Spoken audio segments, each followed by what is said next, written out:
Kamu pikir melemahnya rupiah cuma urusan pemerintah? Salah besar. Justru kamu yang paling duluan kena imbasnya.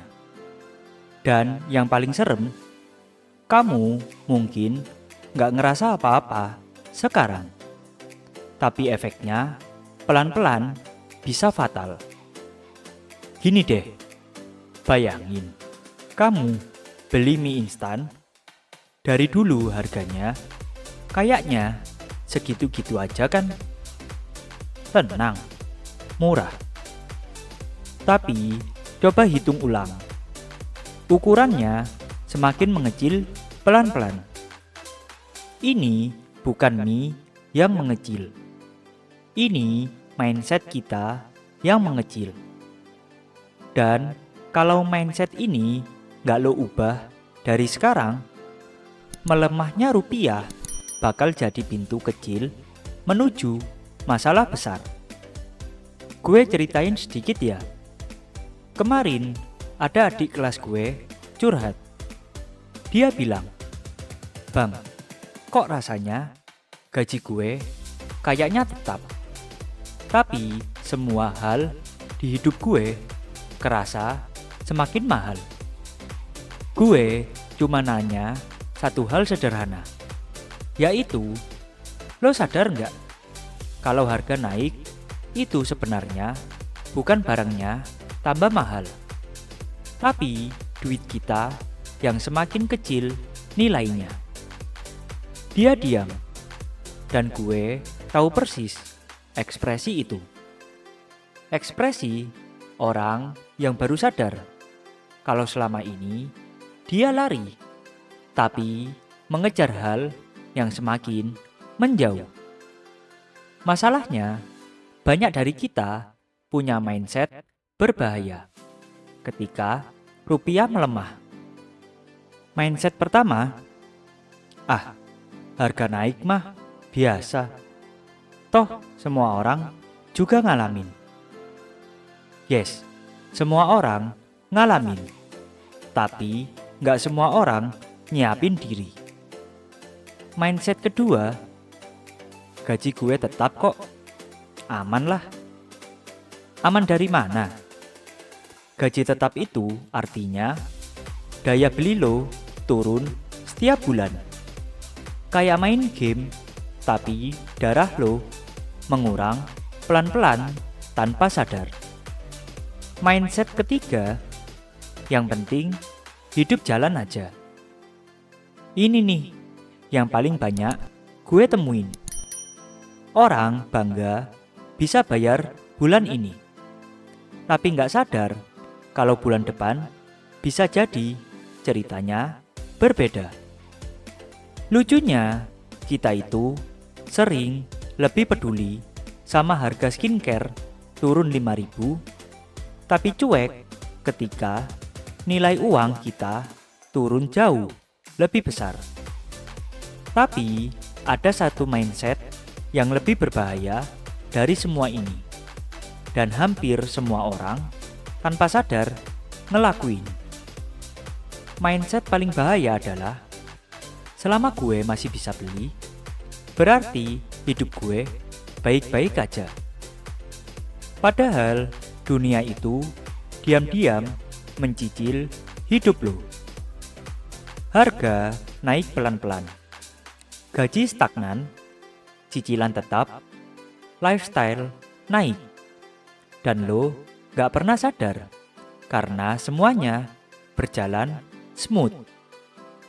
Bayangin, lo naik kapal, kapalnya bocor tapi kecil, airnya masuk sedikit demi sedikit.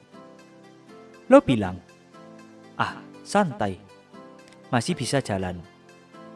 Sampai suatu hari, lo baru sadar kalau airnya itu naik sampai lutut lo. Melemahnya rupiah itu kayak air bocoran itu. Pelan, diam, gak kedengeran, tapi pasti.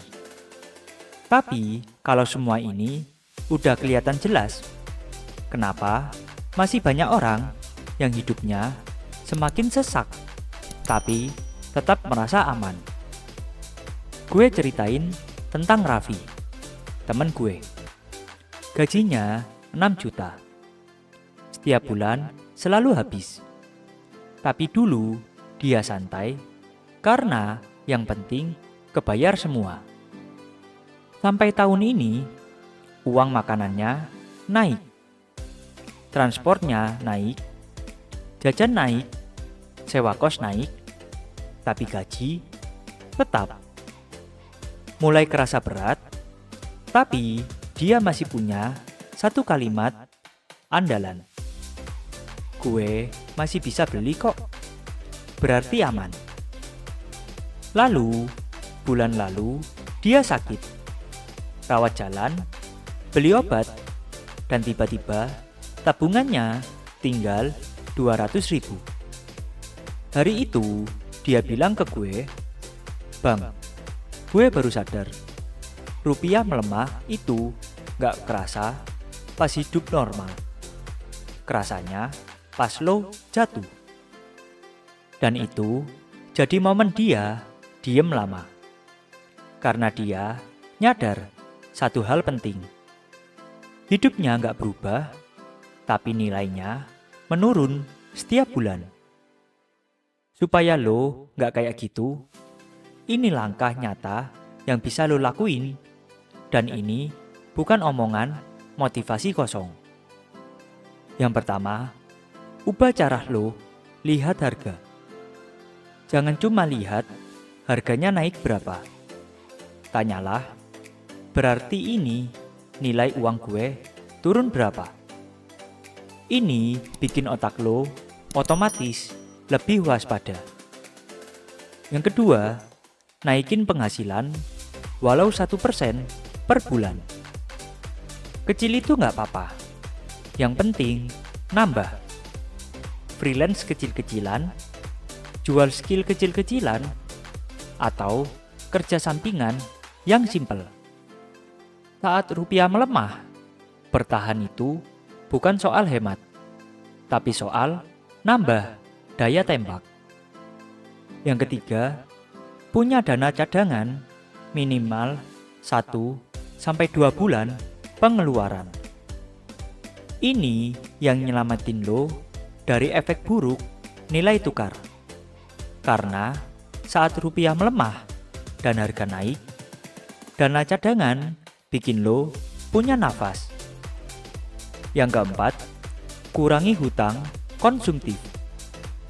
Bukan stop, tapi kurangi. Biar lo punya ruang napas kalau harga tiba-tiba naik tajam. Yang kelima, belajar investasi dasar. Bukan yang ribet. Yang penting paham konsep. Uang gue harus tumbuh lebih cepat daripada nilai tukarnya melemah. Nah, tapi percuma. Ngelakuin semua ini kalau satu hal besar ini nggak lo ubah. Lo boleh gaji kecil. Lo boleh masih bingung. Lo boleh masih mulai dari nol. Yang penting jangan punya mindset nol. Karena melemahnya rupiah itu bukan masalah ekonomi, tapi masalah cara kita ngelihat hidup. Dan jujur, bahaya terbesar bukan pada nilai tukarnya, tapi pada orang-orang yang bilang, "Gue masih aman kok." Padahal dia cuma belum ngerasain akibatnya. Ingat, uang lo melemah pelan-pelan, tapi keputusan lo hari ini bisa menguatkan hidup lo lama-lama. Kalau kamu pernah ngerasain hal yang sama, tulis di komentar. Gue pengen baca cerita kamu. Kadang hidup kita bukan jatuh karena badai besar, tapi karena kita nggak sadar setiap hari ada tetesan kecil yang ngurangin kekuatan kita.